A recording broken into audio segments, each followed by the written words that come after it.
All right, guys, welcome to a special edition of the Hoppy Craftsmen podcast. I am Chris. With me is Edward Gomez. I'm full. I am super full too. Yeah. Actually, so tonight we attended kind of a special event. I was actually really surprised when we got it in our inbox of invited to a beer pairing dinner. VIP. Right. I'm sorry. Yes, I'm sorry. A VIP beer pairing dinner at Pedal Haus Brewery in Does that jeopardize our lowbrow leisure activity status? It possibly could. We might have to change our brand completely. Well, we were the only two wearing hats, so I think we kind of... Yeah, that's fine. Okay. I think that's the equivalent of wearing like the tuxedo shirt to a wedding. Listen, I feel like that makes us more approachable. Oh yeah. I think those people are like, more inviting. Yeah. You're like, you seem like an everyday kind of man. They talk to you, sir. They weren't trucker hats though, so we weren't blue collar enough. That's true. They're snapbacks. We're okay. Well, mine's a snapback. Yours is no, mine's flex fit. So we actually went to Pedal House. They had a VIP beer pairing dinner, and they had actually was it a 5 or 6 course meal? It was would you call it 5 with dessert or 6 with dessert? I'm not very fancy. I don't know. I would say 6. I would say 6. You don't know the order of forks and spoons? No, listen, everything I know is from Pretty Woman, and so it was 5. Okay, so it's 4 meals and a dessert. Technically, I think it was 1 appetizer, 3 meals, or 3 courses, and a dessert, which I think is a typical 5-course meal. Okay, well that makes sense. Yeah. Okay. Yeah. Well, I mean, if you choose appetizers, then after the meal, that's cool. So yeah, so 5 course. Actually, I guess we probably get into it, which we were really awful about doing all the time. We actually left Pedal House, came over to the Shop Beer Company here in Tempe still. And we are drinking another beer. Ed, what are you drinking? I'm drinking the Cashmere Over Everything. Is that what it's called? Yes. I believe. Yes. I mean, there's a big giant fucking... there's a big mural of it. Yeah, it's a big mirror. There's this guy named Dylan's face on there. Looks like Dylan. I don't know. I think it's Dylan. We'll see. But yeah, giant beer on the wall over there. Of the logo of this can. They actually had some cans still in there. I'm drinking the same thing. Yeah, in true Hoppy Craftsmen. I was like, oh... Listen, I would to note though, I did order first, and then you ordered after me. So in this situation, you followed me. Yes. Compared to other situations where we flip that, or we just randomly have the same. Yeah, that happens too. We have good taste. That's what I like about it. It's for poor conversation on a podcast. Yeah. I'll say this: I did say it was dandy, and you were freaking confused by my terminology. Yeah, dandy's a very 1920s. I expect you to have like a bow tie and a straw hat on, but it is really suspenders. I mean, can you? Tell me I'm wrong. No, it's a dandy. It's dandy. It's really good. I mean, I like it. I mean, actually was really surprised I still had cans of it. I think at this point it's probably 3 weeks old. Yeah, I think right. 3 weeks. Still not too bad. I mean, it's still not. I mean, listen, it's not the freshies that we're used to or the most freshiest beer. Well, let's be honest. It's no Tropic Like It's Hot. That's true. I mean, but what is? What is? You can't go there. But it's really good. I actually really like this beer a lot. So actually, I'm probably going to pick up a 4-pack on the way out. When we leave here, take it with us, or with me at least. I don't know about you. No, I'll take it with me. You buy it, I'll take it with me. Yeah, man. We'll see about that. So the dinner itself was supposed to be for so they explained it as a beer dinner that they remodeled. Apparently, they're remodeling every 10 minutes. Yeah, they've had 3 remodels since they've been open, which I think they haven't even been open, 4 years at this point, maybe? And again, stab in the dark, it might be wrong. It could be longer than that, but it feels like 4 years. They've actually won a couple medals too, which is awesome. But it's just one of those things where you're like, wow, man, you guys remodel a lot, which is cool. I mean, it means they're learning, they're changing, and they're growing, and they have awesome investors, so they can do that kind of stuff. But yeah, it was kind of showcasing new... It's supposed to be a new dining area. Kind of like a private space, but still open. Which they said they had they used to have another space kind of next to the tanks there that was closed in. And actually, I like that was actually open. You can actually see the tanks and stuff. That's really cool. But it's funny because like I think I said to you, like the funny thing with breweries is that everyone we talk to says they need more space. They need more everything. I mean, space is a huge thing. And that they were able to actually do this and build another kind of private dining area. That's kind of interesting. I'm sure they didn't absorb it into the brewery and make, 6 more tanks in there. Yeah, but I don't think they have elevated space. They have a big floor plan.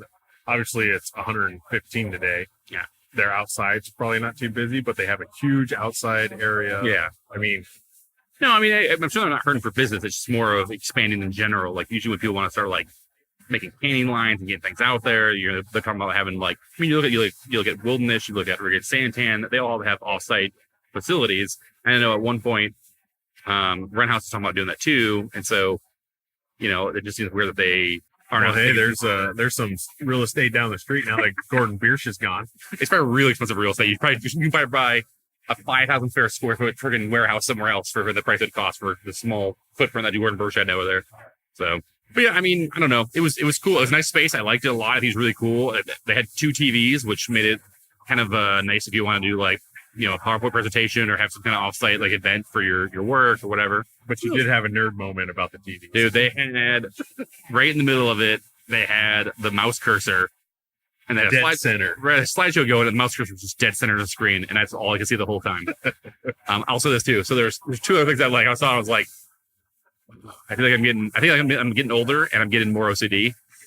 Because like the other thing I saw was, I think I pointed out on the beer menu. One of the menu items, the food was the exotic cheeses and common meats, which was a really weird terminology for me. Common meats just seems like a weird.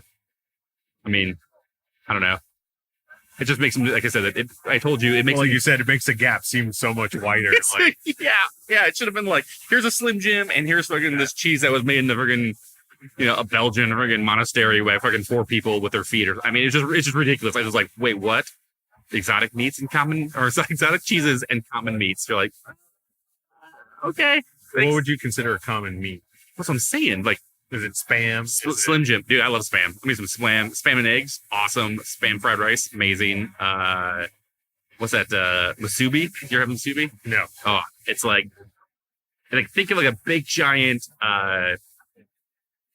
like sushi, like a sashimi, right? But it's Spam, sushi, right? Yeah. It's Spam on top, and they wrap it in seaweed, and it's on the rice. They put a little bit of teriyaki sauce on there. It's fucking phenomenal. Anyways, we're getting completely off topic. This is a food podcast. Well, technically, yeah, we are foodies now because it was a beer pairing dinner. Yeah, but it was also it was a media beer pairing dinner, as the sign said. Yes. So I still think to myself media. Really? Not beer media. I'm beer media, not food media. I was there for the beer, not the food. Maybe. You got more food than beer. Yeah, it's true. That was funny, though. Yeah. The owner warning us about the 20 ounces of beer that we served. So when we got there, we figured out where we're going, where it was being held, and we were there a little bit early. So we met the owner. Is he the owner, GM? No, he was one of the owners. Yeah. Right? Yep. Owner and founder. Yep. He introduced himself and welcomed us, and we're getting ready. He's like, hang out, whatever. And he's like, I think I was like, well, we just get a beer or something before. And he's like, careful, we're going to serve you 20 ounces. Yeah. So you don't want to get too crazy. And we kind of looked at each other like, we lubricate with 20 ounces before. Yeah. 20 ounces is a primer for anything. Yeah. So it was like, oh, thank you for the heads up. But I appreciate it. Judging by the clientele that was there, 20 ounces probably warning was a fair assessment. Yeah, it's true. Fair enough. It was for other people, not for us, but he gave it to everybody, which was good. The other thing I saw too was that on one of the slideshows, there was they had their like hazy summer IPA beer. I can't remember what they called it, but then the picture that behind it wasn't one of those beers, because one was like a dark beer and one was an amber, and I was like, neither one of those beers is a summer IPA like citrusy beer. Neither one of those is the right beer in that picture. Dark IPA. Yeah, I was like, dude, dark lager. Love me some Cascadian ales. Which, by the way, the hoppy lager they had was really good. Yeah. So it seems like they've kind of steered into the curve of being like a German brewery. Yeah. They changed the logo. Mentioned that they doing branding and rebranding and remerge, doing new merch. Right. And it looked like a very traditional German beer house or beer garden. Yeah, so, more logo. Yeah, I'll steer it that way, which is cool. I like it. When you won the awards that they have with lagers and such, and that traditional style, like, why not? Like, nobody else is doing it. Like I said, Gordon Biersch is dead, and they were trying to be a German style. Yeah, but beer. Why would you be a German style? I mean, I get it. I understand why people really enjoy that, but I don't think it's ever going to be more than just a gimmick here, right? Unless you're it's like, don't get me wrong, like you go into you go back into food, I guess, but go into like an Asian restaurant and it being good, but then also going to an Asian restaurant that's in like Chinatown in San Francisco are not the same kind of situation, right? So like if there was like a small German community like area here and you had a brewery in there and it was very German focused, that would make sense. But I mean, there could be, I guess. I don't know. But it just seems kind of, I guess. And if that's what the beer they're making, good for them. But I think it's in a good area for that to, if it's going to work, it's going to work there. Because if it's going to work, it's going to work there because it's downtown, College Avenue, basically. I mean, Mill is it's right there. College drinking down. I mean, that was the argument that people made for Sleepy Dog. Yeah. Like, why do we need to make good beer? College kids are just going to drink whatever we put out. It's true. And they got bought out, so. But Pedal Haus isn't, I mean, they're making really good beers. So, I mean, I think all the beers I had tonight, even, you know, it's funny, like, again, it's the clientele, but they definitely gave us a spiel about Pilsners and how they're harder to brew and, you know, the they're cleaner. And it was like, cool. Yeah, I get that. I understand but again, the other people there probably didn't understand that, didn't know that. It was really good. I will say this, the people that sit next to us, one guy did say that he thought the Pilsner was an IPA when they gave it to him. He took a drink. He was like, I thought this was an IPA. And I was just like, nope, this is just kind of a hoppy Pilsner. That's kind of what this is. It's weird. This Pilsner actually has hops in it. Odd. Yeah. Weird. Whatever. It's kind of what you put in those things, right? Yeah, beer's kind of weird that you taste that. Beer has hops in it. It's really weird. What are you going to do? 5-course meal. Have you been to any beer pairing dinners at all? Have you done a lot of that? No, the extent of my beer pairing is chicken wings or pizza and whatever I bought in cans that week. I'm trying to think if I've been to a dedicated one. I don't think so. I know there's certain places that do like curate their beer and their food, like Helton does that. Yeah. BRI, no, I've done that because BRI has done like they've done their stouts and cookies. It's either coming up or they just recently they did bacon and beers. Yep. Yeah, I saw that. They've was really done cool. Desserts and beers. So yeah, BRI does it. I would say quarterly. So I've done. We actually did the one a while ago that was for I think it was the Bee's Knees where Hilo Basin did the beer dinner. So we went to that one. That was actually really interesting. And that was more actually a traditional beer dinner. Kind of like how this one was too. That was before I was on the show. So. It's true. It was. Yeah, you know, I think they're fun. I think it's really interesting to try this different pairings that they have going together.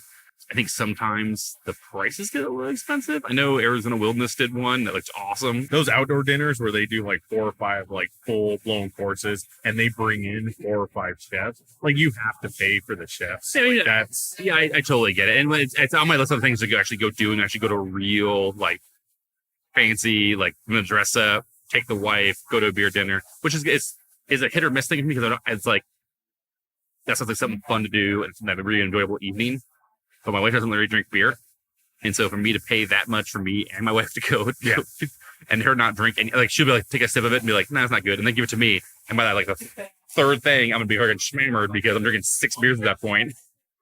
It'll be an interesting night for me, not so much for her. So I don't know if I want to pay that much to do that. We'll see. It'll be a disappointing night for her. Probably. I'll probably be sleeping in the car on the way home. Yeah, exactly. She's used to it. It's fine. But yeah, I mean, I enjoy them. I think it's really good. I think there's a lot of cool things where, and it's funny, I think BR actually does it a little better. It makes it a little bit more approachable from that standpoint because the prices are great for them. And then the things that they pair them with are usually fun things too, right? Yeah. So it's like cookies and it's donuts or bacon. And it's not necessarily like, you don't feel like you have to freaking put on, you know, slacks and a dress shirt or whatever. And actually you kind of like dress up for it. It's a little bit more casual and fun and you know, it's kind of good, cool to do. So. But I think the thing that benefits that, and I remember Hilo Basin, the chef, who's now at Cotton and Copper, right? They had a dessert that was like 3 or 4 scoops of ice cream, and then you basically got a sampler of 3 or 4 beers that they designed to pair with those ice cream, and that was just a dessert you could get all the time. Okay, but I think that's what benefits BRI is you get all of it in front of you at once. Oh, so that's kind of nice. So that you kind of go at your own pace. Whereas like this event, it's like, here's this course. I think those bigger dinners are like that too. And it's like, I think the timing is key in that. So it's one of those things where it's just a different atmosphere. It's a different kind of like feeling for what you're doing. and BR is a little bit more laid back, where this is a little bit more, it's a little fancier, a little bit more. I'm gonna dress up and do my thing. So that all being said, this beer dinner at Pedal House, pairing wise, let's kind of walk through it and kind of give. Then afterwards, maybe we just talk about what the favorite thing was or what a favorite pairing was. Here's the deal: as much people that you want to talk about it, or we don't really know a ton about it, is that beer and food definitely does go together, right? There are definitely things that you could definitely drink and eat together, and it makes it a lot better. Actually, enhances the flavor of stuff. So,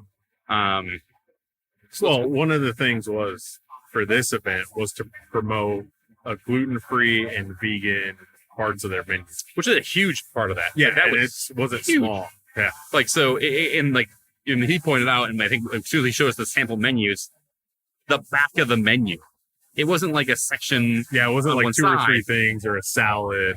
It was the whole back of the menu. The front was just normal stuff, like a normal fare you would normally get, and the whole back of the menu, the top half was gluten-free, and the bottom half was vegan, which was insane. That's a ton of items. I think I messaged my friend whose wife is vegan, and he loves craft beer, and was like, "Hey, looks like I was going to Pedal House more often now."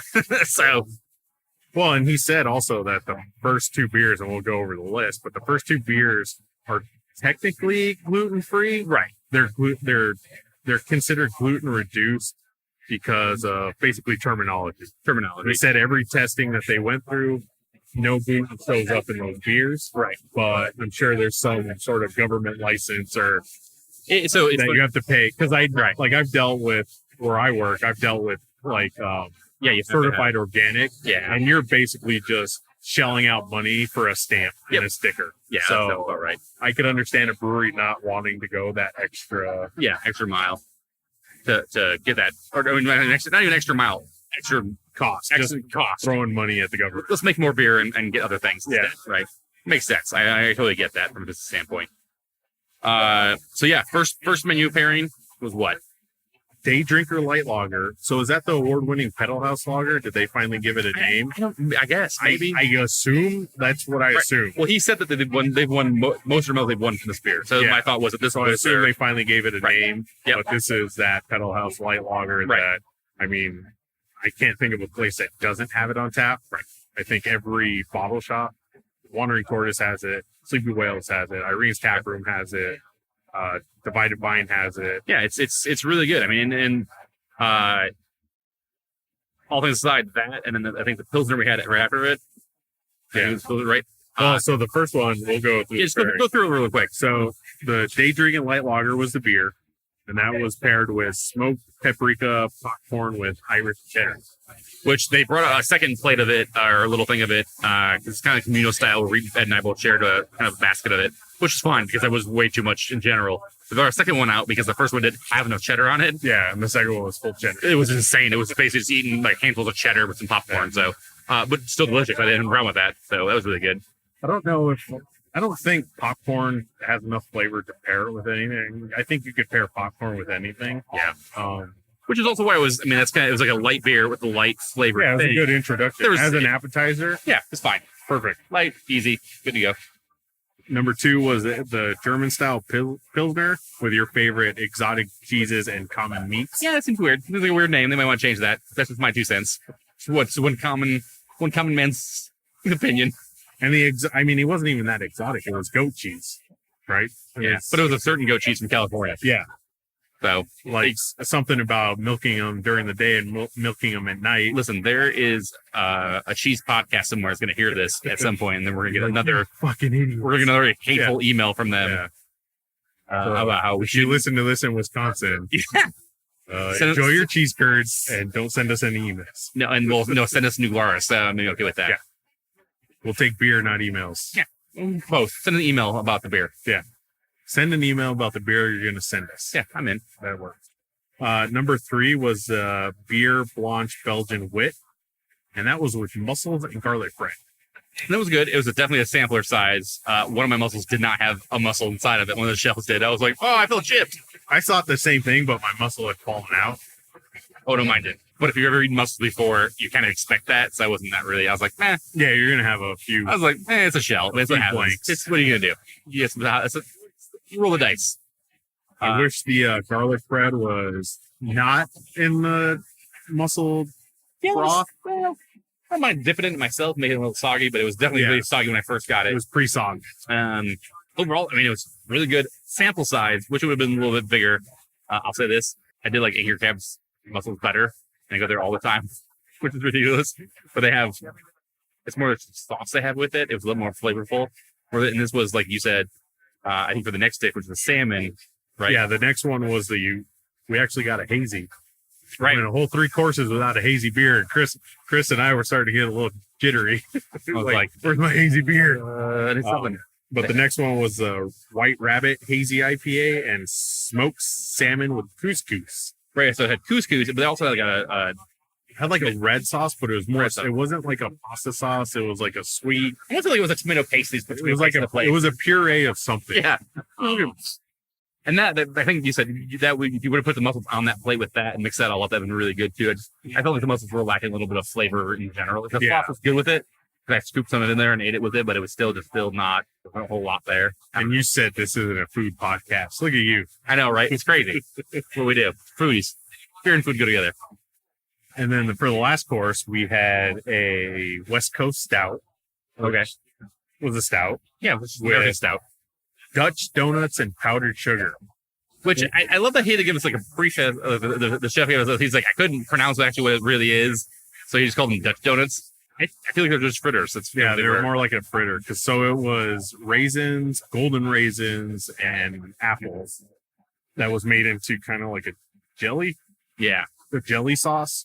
Right. So I'm sorry. I think there was like that was in the donut itself, and then outside of it there was actually like I think the regular raisins were in the donut. Yeah. And I think the golden raisins and the apple were in the sauce. Oh, okay. Well, I saw little chunks of white stuff in there. Yeah, there was. Okay. There was chunks in the sauce too, but I think those were the white raisins. Okay. But yeah, like it was the donut. It was like a donut hole, right? And we got 2 of them. But it was more like a apple fritter kind of consistency. It wasn't a sweet donut. It wasn't a dense donut. It was kind of like a airy pastry, but it was still good. It was really good. Enjoyed it. Yeah, I mean, listen, I did the rookie move and I got rid of my fork early on because I was like, it's a donut. I don't need a fork for a donut. What am I at? And then he's aristocrat? Like, he's like, it's not a real donut. And I was like, crap, I fucking made a mistake. So what are you gonna do? They gave us new forks. That's what they did. They gave everybody new forks. I wasn't the only weirdo that got rid of their fork because they brought a whole tray of forks out and gave everybody new forks. So, but I think in the properness of food etiquette, I think we do get a new utensil for dessert. Like it comes with its own special. But what if it's a savory dessert? It's a savory dessert. Like bacon and waffles. That's not a dessert. You have bacon and waffles for dessert? Yeah, it's a little small waffle with a bacon slice on top of it. That's not. Listen. I think you've had too many batches of chicken foodie. and waffles. Listen, foodie. That's a thing. Savory thing. Instead of sweet. Yes. This is why we're not foodies, because you have no idea what savory dessert is. They actually literally serve that at Helton. But that's like a appetizer. No, it's like a little waffle. It's like this big. It's not huge. But you get 4 of them. I'm not talking about a giant waffle. You get one whole waffle, and one of them's covered in bacon, I think. It's delicious. Anyways, we shared it. It was all really good. That's a savory dessert. Okay. I will concede your savory dessert. You are, gentlemen. Thank you. So which one was your favorite? Or would you rather have something else? So if we're talking about straight beer wise, the stout. Yeah, the stout was good. Was probably my favorite. It was a really good stout. And I don't know if it was because of the pairing that I liked it so much, or it was more just the stout was really good in general. The hazy was okay. It definitely wasn't a super juicy hazy. It was a standard hazy. It was an unfiltered IPA as well. Yeah. I have such an opinionated. That's one. I'm very opinionated about what a hazy is, and I think that people use hazy as a very just common term. Like it's like, it's hazy because it's not transparent, and it's like that's not technically what this. I feel like it's going to be. I want that's kind of a juice bomb. Like, do you think they had to hold a gun to Doc's head to be like, you need to brew a hazy IPA? Maybe. Or he just kind of like pouted around the brewery, like, I guess I'll make this. I guess I'll make one. You'll like him. I mean, the Pilsner was good. But the funny thing is, I bet like even a half-assed hazy from Doc is probably better than 3/4 of a lot of breweries. I'll say, 100%. I would say I did like the lager a lot. The the Pedal Haus Lager, that one, really good. I didn't understand why it won medals because it's just very clean and light and refreshing and easy to drink. So I like that a lot. Pilsner was okay. I liked the Hoppy lager we had before the dinner. Yeah, the beer we had when we got there was good. It was a Hoppy lager, which is awesome. It was so good. I like that a lot. So I don't know. But I could see my order of favorites changing if this was in October or November. You know, I could see myself liking the Belgian and the mussels and the Belgian wit, the mussels, and then the hazy IPA and the salmon. Okay. Like if it wasn't 117, sweating our asses off today. Right. Like I could see, but like, I mean, there was a couple of people who didn't finish all of their beers. But like those two the light lager and the Pilsner, like I crushed them. Like they just went down so easy. Yep, easy, super easy to drink. It was great. You know, I'll say this too, and on top of all that, but that was the pairing that we got for the non-vegan, non-gluten-free menu. Yeah, we got the standard. With the standard heathen meat eater. Yep, it's the caveman that we are. Yeah, the lowbrow leisure activity diet that we're normally on. Can we sell supplements? Possibly, we probably could. Lowbrow leisure activity vitamins. I'm sure. There's dehydrated beer. Yeah. Just hot pellets. Just put hot pellets in a bottle. The capsule. We'll put them in the capsule. It's a sugar capsule and hot pellets. Yeah. Crazy. You'll love it. But no, there's actually people there that they actually gave them an option of having which was cool because they invited, I would say, more foodie people. Yep. There's a lot of foodie that a few of them were vegan and a few of them were gluten-free, and they had options for them, which is really cool. Outside the standard menu. And I'll be honest, we had the salmon cut. Yeah. And the alternate option was a cauliflower steak, and that looked good. It looked really good. I would have eaten that. Like if they said, well, we ran out of salmon, here's your cauliflower steak, I wouldn't have been upset. I would have drank it too. I would have ate that and drank that beer. And they also gave people that were gluten-free double options of some of the beers that actually did have gluten in them, so they actually had the other stuff. So, and, you know, to me, that might actually ruin some of the pairing per se of it because you're having a Pilsner you're having a Pilsner and you're having a fucking... Here's your Pilsner and a donut. Yeah, it seems like a weird combo. So, but I mean, kudos to them actually for doing that. So, it was really nice. Yeah, absolutely. To see them doing it. So, do you think any of these change if you scale them up to a full-size meal? Or were the beers, was I saying, do you think these change if you scale them up to a full-size meal? I mean, maybe. I mean, I think the mussels will have a little more flavor to them. I think that was a really good pairing. It was really good together, especially the garlic bread, especially if you actually had more garlic bread on there. And then they paired it with some like other vegetables maybe would be really good too. Help bring some of that out. I think that was really good. The popcorn and what, I mean, again, good appetizer, but I don't know about, I mean, cool. You don't want like a Harkin-sized tub of popcorn. I'm just not popular with him in general. If it's not like we go to movies, my wife is a fucking weirdo because she's like, I'm getting popcorn. I'm like, sweet. Well, don't get a fucking ginormous one because I'm probably gonna have 2 handfuls of it and then be done. Like I want a pretzel. Yeah, and a piece of pizza. Like that sounds way better to me. I'll crush some pretzels. I'm in for that. Pretzels and cheese, good. Big thing of popcorn. Now, whatever. I'll eat some, but I'm not really into it. The list of appetizers that you try to serve and. That wouldn't be what I would gravitate towards first, right? That wouldn't be like, oh, give me the fucking popcorn, fucking smoked paprika. If somebody ordered it, I would try it, but I'm not going to fucking get that over like a pretzel or over some other. I mean, if the mussels was an appetizer, and oh yeah, absolutely. If that mussels was an appetizer, I think that would probably be the best option.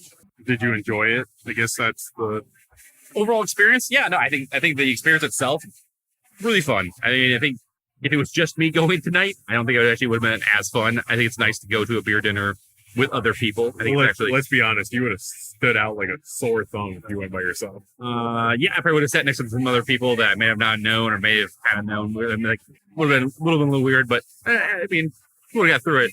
But I think beer dinners are one of those things you should go to with people, right? Like anything. Like I think that food brings people together, and I think that's one of the things. Like people love kitchens, people love hanging out in kitchens. To me, like food is dinner and family and friends and having a good time. I feel like a beer dinner is the best way to go do those things. and not have a dinner party at your house. You have to clean dishes. Yeah, exactly. Right. I mean, that's the best part of all. You can go do all those things that you love about it, having people over and doing things and not have to do anything. Yeah, Just show up. I think the social aspect of it plays a big part. If you don't have anybody to talk to or bounce thoughts off of it's not as fun. It's not as fun. So ideally, get some friends together, find a beer dinner, go do it, have a good time. Make a night of it. Or do your own. Everybody pick beer. Everybody pick pizza, wings, and French fries. Put some exotic meats and some common cheese on your French fries, and have a party. Let's hold the Super Bowl. Yeah. All right, guys. Well, thanks for listening to this kind of like special recap episode. Special foodie episode. Yeah, it's kind of foodie. So next time you see Chris, he's going to have blonde spiky hair, and he's going to take you to Flavortown. Here, get my chin strap back. Yeah, exactly. My wife will divorce me. But thanks for listening. As always, you can find us on all the podcasts things in the world, the iTunes, the Stitchers, the Google Play, all that fun stuff. Spotify, if you're a Spotify guy, we're on there too. Look us up. Wow. Yeah. That's like elite status. Crazy. Only the cool kids go to Spotify. That's true. So they're up and comer. We got to support them, I guess. I don't know. We're on there, so go check us out. Check us out on our website, which is hoppycraftsmen.beer. Which, speaking of which, the influence for that was the place we're sitting at right now, which is the shop. The Beer Co. Which is .beer. So it's the shop .beer, right? Love that.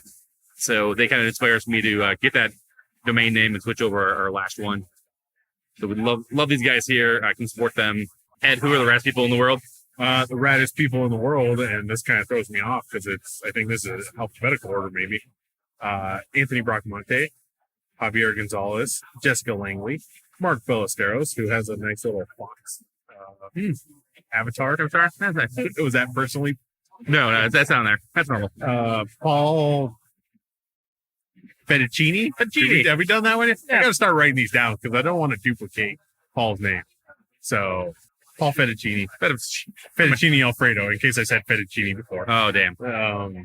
Rob Fulmer of the Arizona Craft Brewers Guild, Sina Gomez, my wife, the Indie Beer Show, and Zach Dominguez. Awesome, guys. Those are our Patreon supporters. As many people know, we've said it before, and people that actually have started podcasts or done other podcasts, it is expensive to do this. We definitely need more gear than we actually have. We need fucking be able to go places. We need to be able to talk to people. All that costs money.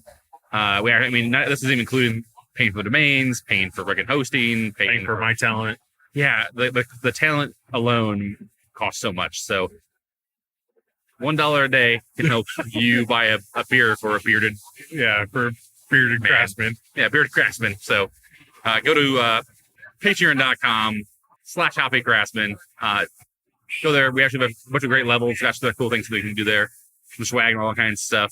That being said, we also have a pretty cool website. We can actually buy t-shirts and other items from our swag portal, as I think I called it. Swag portal. Yeah, swag portal. Lots of swag portal there. So, basically, t-shirts and hats and stickers. Actually, there are hats in there. Stickers, t-shirts. If there's some item you would like to have that we don't have on there, hit us with an email. They have things like skateboard decks and bath towels. So if you would like to have Ed's face as a bath towel, let me know. Send an email to hoppycraftsmen@gmail.com. I can make that happen for you. Or mention this on Instagram. We reply there the most. If you have any ideas, comments, or show ideas, that would be a good place to send it. Yeah, sounds good. And if this episode didn't sound so great, it's because we need a new Zoom. That's why we need Patreon supporters. 100%. We're almost there to a new Zoom. So close. It would reduce our backload so much. Carry weight for when we do interviews. So please help us. All right, guys. Thanks for listening. As always, I am Chris. I'm hot. No, I can't be Hot Eddie because that's Hot Tony. I'm just hot and I'm Eddie. So thanks for listening. As always, drink local. Bye.